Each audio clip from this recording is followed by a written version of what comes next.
हर हर महादेव। चलिए भक्तों कथा का श्रवण करते हैं। कर्ण को युद्ध में मार गिराने के लिए अर्जुन पाशुपतास्त्र प्राप्त करना चाहता था। अपने इस कार्य को पूरा करने के लिए वह इंद्रनील पर्वत पर शिव की मिट्टी की प्रतिमा बनाकर तपस्या करने बैठ गया। उसकी कठिन तपस्या से समूचा वन प्रदेश जल उठा। वहाँ रहने वाले ऋषिमुनि घबरा गए। वे भगवान शिव के पास पहुँचे। भगवान शिव पार्वती सहित अपने आसन पर विराजमान थे। भगवान शिव की स्तुति करने के पश्चात ऋषिमुनियों ने कहा, भगवान, एक तपस्वी जंगल में घनघोर तपस्या कर रहा है। उसकी तपस्या के हवन कुंड की आग से समूचा जंगल तपने लगा है। हम लोगों का वहाँ रहना मुश्किल हो गया है। कृपया हमें उससे मुक्ति दिलवाइए। भगवान शिव ने उन्हें आश्वस्त किया। फिर ऋषिमुनि वापस अपनी कुटिया की ओर लौट गए।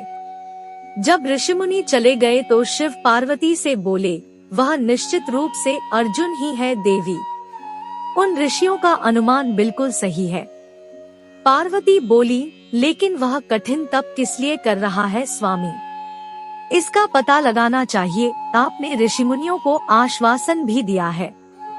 शिव बोले, वह पाशुपत अस्त्र प्राप्त करने के लिए तप कर रहा है देवी। बिना पाशुपत प्राप्त किए वह अपना तप भंग नहीं करेगा। तो फिर पार्वती बोली। शिव बोले, हम वेश बदलकर उसके पास पहुँचते हैं। उसकी परीक्षा करेंगे कि वह पाशुपत अस्त्र धारण करने का अधिकारी है भी या नहीं। अगर वह अपनी परीक्षा में सफल हुआ तो मैं उसे पाशुपत दे दूंगा। शिव और पार्वती दोनों ने वेश बदल लिया। शिव किरात बन गए और पार्वती किरात की पत्नी। शिव के गणों ने स्त्रियों का वेश धारण कर लिया। कुछ गण पुरुष वेश में ही किरात का वेश धारण किए उनके साथ चल पड़े। वे सब उस उपवन में पहुँचे जहाँ अर्जुन शिव की प्रतिमा के सम्मुख बैठा कठिन तप कर रहा था। निकट ही धरती पर उसके अस्त्र शस्त्र रखे हुए थे। उस वन में एक विकट राक्षस रहता था। सारे ऋषिमुनि उससे भयभीत रहते थे।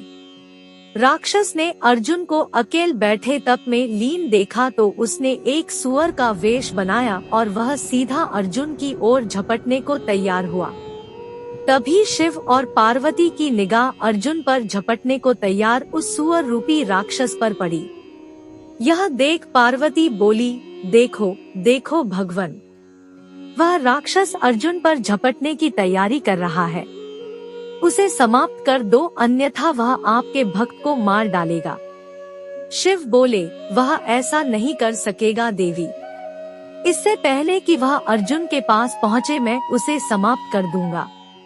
यह कहकर शिव ने अपने धनुष पर बाण चढ़ा लिया। वे बाण छोड़ने को उद्यत हुए, लेकिन अर्जुन भी सजग था।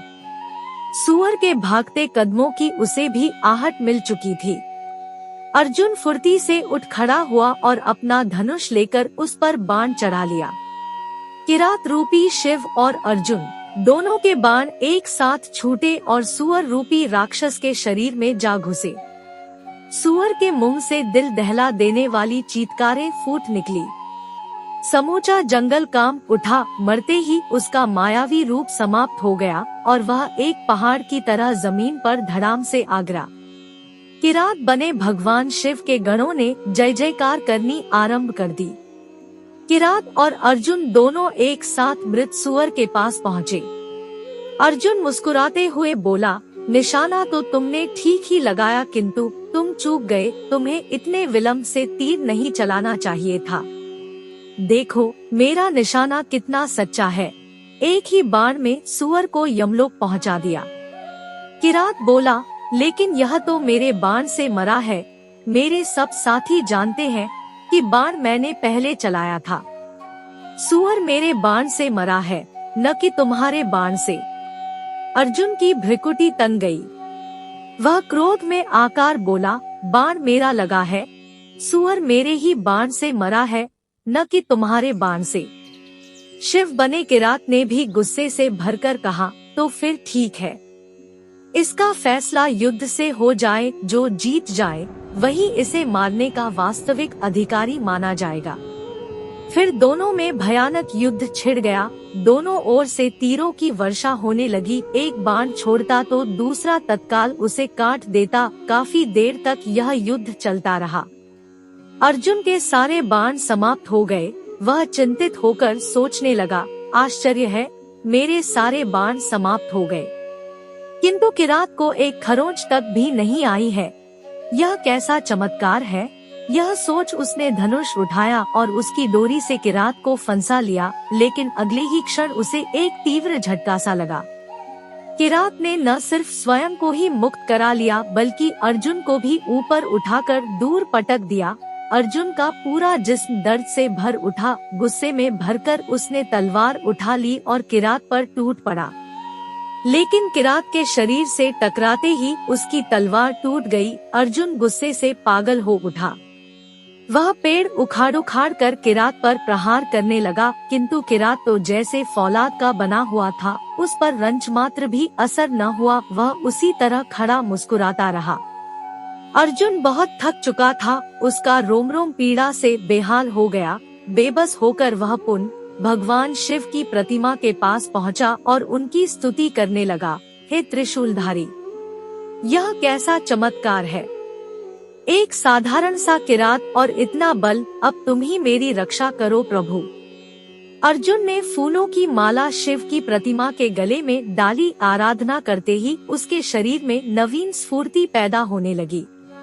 वह पुनः स्वस्थ होकर किरात की ओर बढ़ा, लेकिन अगले ही क्षण उसके आश्चर्य का पारावार न रहा। शिव की प्रतिमा पर उसके द्वारा चढ़ाई गई फूलों की माला किरात के गले में झूल रही थी। अर्जुन तुरंत समझ गया कि किरात कोई और न होकर स्वयं साक्षात शिव है। वह किरात के चरणों में पड़कर रुंधे गले से बोला, मुझसे बड़ी भूल हुई भगवान, मुझ निर्बुद्धि को क्षमा कर दे। मैं आपको पहचान नहीं सका था। अनजाने में ही मुझसे बहुत बड़ा अपराध हो गया है।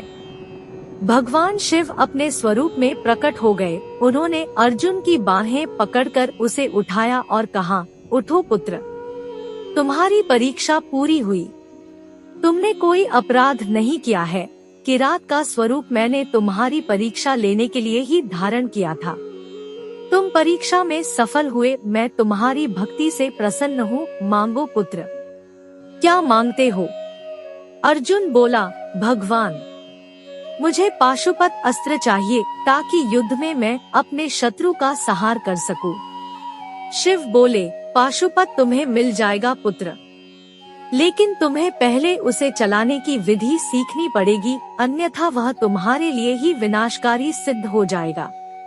यह कहकर भगवान शिव ने उसे पाशुपत अस्त्र दिया और साथ ही उसे चलाने की विधि समझाते हुए बोले, पुत्र, तुम इसे सिर्फ धर्म के कल्याण हेतु ही प्रयोग कर सकोगे। याद रखना, क्रोध में इसे किसी निर्बल आदमी पर भूल से भी प्रयोग मत कर देना। और हाँ, इसका प्रयोग सिर्फ एक ही बार किया जा सकता है। पाशुपत अस्त्र देकर शिव तो पार्वती सहित अंतर्धान हो गए और अर्जुन पाशुपत लेकर अपने भाइयों से आ मिला। बाद में इसी पाशुपत से उसने महाभारत युद्ध में कर्ण का वध किया था। कथा का श्रवण करते समय शब्दों की त्रुटि हुई हो तो मुझे क्षमा करें और कमेंट में हर हर महादेव जरूर लिख दें।